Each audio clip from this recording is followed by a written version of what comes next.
बड'लेण्ड रादाब नायगिरि बयखौबो खुलुमबाय। तामुलपुर जिल्ला बिसानि बानजायनायाव भइस अफ बड'सनि मेथाइ रोजाबनाय बादायलायनाया गाजा गोमजायै जोबनानै थांबाय। दासान्दि मोनफ्रोमबो जिल्ला बिसाखौ मेथाइ रोजाबनाय बादायलायनाय आयदा खुंफुंनायखौ नुनो मोनदों।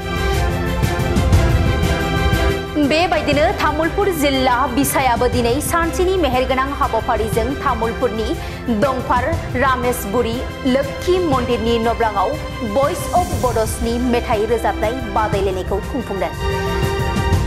बे मेथाइ रोजाबनाय बादायलायनायाव सेथियाव कामेश्वर नार्जारी आरो नैथियाव रनिमा दैमारिया देरहागिरि महरै सायख'जायो। बेजों लोगोसेनो सुंद' सावथुन एबा शर्ट फिल्म बादायलायनायाव सांग्रां आरो फिथाइ सुंद' सावथुना सायख'जायो आरो मिउजिक भिडिअ एबा बड' एलबामाव अआयै आरो आं दिनै बोदोर बावलिया सायख'जायो।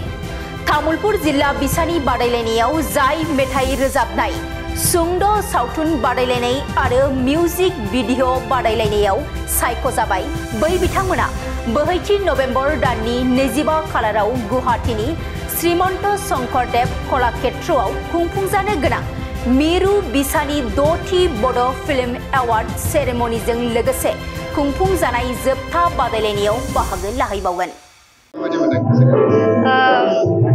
गिबियावनो खुलुमनानै बरायनाय थाबाय। दिनैनि बे मेगा अडिशनावहाय बाहागो लानानै गोसोखौ गोजोननाय मोनदों जोबोरैनो। बियो आंनि नैथि खेब बाहागो लानाय।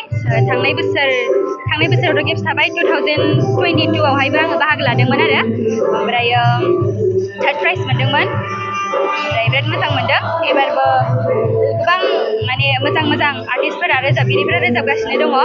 बिथांमोनखौ लोगो मोननानै गोसोखौ जेन माबा मोनसे एक्सपिरियेन्स मोनदों, बिथांमोननिफ्राय सोलोंनो हादों, बेनिखाय जोबोद गोजोननाय मोनदों आरो। जायगायाथ' बियो आंनि गामिया बगाजुलिनिफ्राय फैदों आङो, बाथौगुरि। देरहागोनखौथ' रोखा बुंनो हाया, होमब्लाबो माने जेसेबां खनदों आंनि बेस्टखौनो होदों आरो आङो। ओमफ्राय होमबाबो गोबां गोरों आर्टिस्टफोर माने रोजाबगिरिफोर रोजाबगासिनो दङ, ओमफ्राय बुंनो हाथ'वा। जोबोद गोजोननाय मोनदों गोसोखौहाय बाहागो लाफैनो मोननानै। मोजां नांदों, जोबोद मोजां नांदों।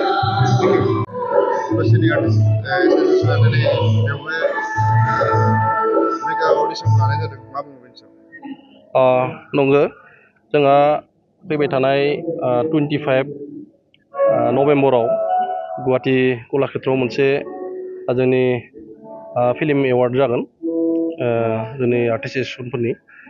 दा बेयाव जोङो मोनसे माबा लानाय जादों हाबाफारि, भइस अफ बड'स होनना बुङो। दा बेखौनो जोङो तामुलपुर डिस्ट्रिक्ट हिसाबैबो जोंनिफ्राय जोङो सानै रोजाबगिरि जोङो दैथायहरनांगौ। बेनिखायनो दिनै जोङो मेगा अडिशन प्रग्राम खुंनाय जादों। जोङो दिनै बे प्रग्रामा जोंना दाबो सोलिगासिनो दङ। जोंनिफ्राय जोङो सानै सिलेक्ट खालामनानै हगारहरनाय जादों। दा दासिम आरो ओरैनो 10 जनसो जाबाय, 10 जन ना 12 जन बिदि जाबाय आरो। फैबाय थानाय समाव बेबायदि लागोन जोंथ' लाबाय थाखायो, थांनाय बोसोरावबो लादो, देग्लायबो जों सेन्ट्रेलनिफ्राय जि माने माबा फैयो, अर्डार फैयो, जों बेखौ फल' खालामनानै बे प्रग्राम खुंनाय जायो आरो। बे बोसोराव साबसिन सिनेमा तामुलपुर जिल्लानिफ्राय ओंखारगोनखौ मिजिंथियो। जोंथ' ओरैनो सर्ट मुभि दोङो, मिउजिक भिडिअसफोरबो दोङो, बेखौ जोंनिया जुरि बर्डआ नायगासिनो दङ। जोंनिफ्राय जोङो सिलेक्ट खालामना हरनोसै, बेयाव जों मोनो मोना बे उननि बाथ्रासै। जोंथ' नाजादो, जोङो सिगांनि खेबसेयावबो जों मोनदोंमोन, सर्ट मुभियाव जों मोनदो, मिल्क इज वाइट नामा, बेयाव मोनदो जों सर्ट मुभियाव, बेयाव मोननो हादों। जों तामुलपुरा फार्स्ट मोनदोंमोन आरो। फैबाय थानाय लाइमोनफोरखौ मा खावलायो? फैबाय थानाय लाइमोनफोरखौ बेखौनो बुंनो बा जों बेखौनो नुबाय थादों। दा जोंहा सिगाङाव जों जिहेतु माने जोंहा जितु माने बिसा गैयामोन, बे समाव जोङो एसे आलाय सिलाय नुदोंमोन, जाय जेरै हायो बेनो फिल्म खालामदोंमोन।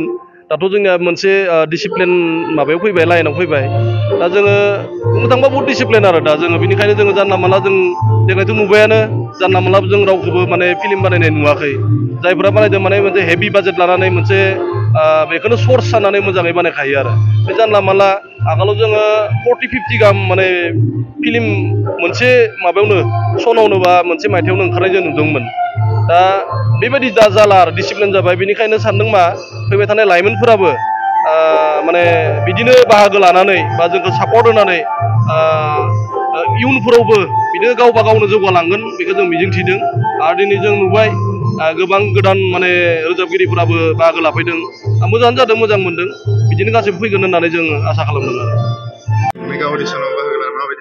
खुलुमबाय आंनि मुङा रोनस्रि बसुमतारी आं बगाजुलि हालामनि सिङाव थानाय 1 नं माइनावपारा गामिनिफ्राय फैदों आं दिनै पार्टिसिपेट खालामनानै जोबोर मोजां मोनदों माने आं सेकेन्ड टाइम आरो एबारो ओमफ्राय जोबोर मोजां मोनदों मोजाङानो जादों आंनिखौबो आं मोजां जादों बायदि मोनदों नाथाय बिजिरगिरिफ्रासो मिथिगौ बेखौथ' आं दा बुंनो हाला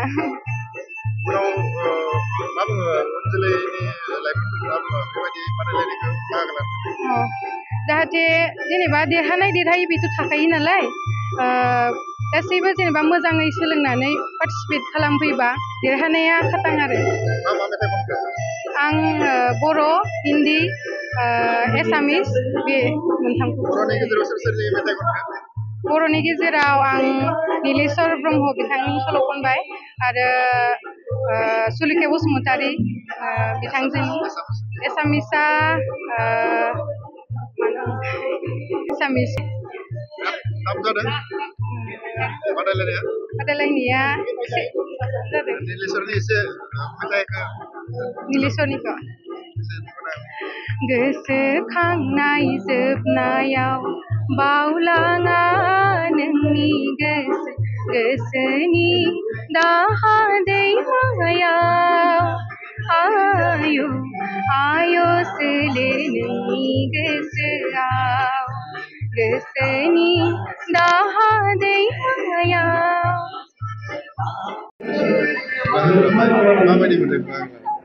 जोबोद मोजां मोनदों जोङो सप्तासेनिफ्राय मिथिनो मोनदों बे माबाखौ कृष्ण सेक्रेटारिया जोंनो खिन्थानायखाय जोंबो रेडि जाना फैदों बेयाव जोबोद टाफ कम्पिटिसनखौनो मोनदों कम्पिटिटरफोरखौ लोगो मोनदों एक्सेबार रेक होनना जायो गासैखौबो आङो नागाजुलि खात्रबारिनिफ्राय फैदों बाहागो लानो बेयाव जोंहा फार्स्टआव निजा चइस थाहैबाय निजा चइसआव गावबा गावनि जायखौ मोजां मोनो बेखौ रोजाबबाय बेनि उनाव फक संखौ नागिरनाय जादों ओमफ्राय बेनि उनाव जोंहा आदार लेंगुवेजाव जेरै हिन्दी हक एसामिस हक बर' हक एसामिस हक बादायलायना जोबोद मोजां मोनो टाफ कम्पिटिसन जोबोद टाफ देरहागोन रोखा माने एक्सेबार रेक माने जायबो खात्रा रोजाबो दा बेखौ आङो दाथिके बुंनो हाया जे आंनो देरहागोन खिन्थु मोजां नांदों कम्पिटिसन खालामनानै थेंक इउ लाबाय थागोन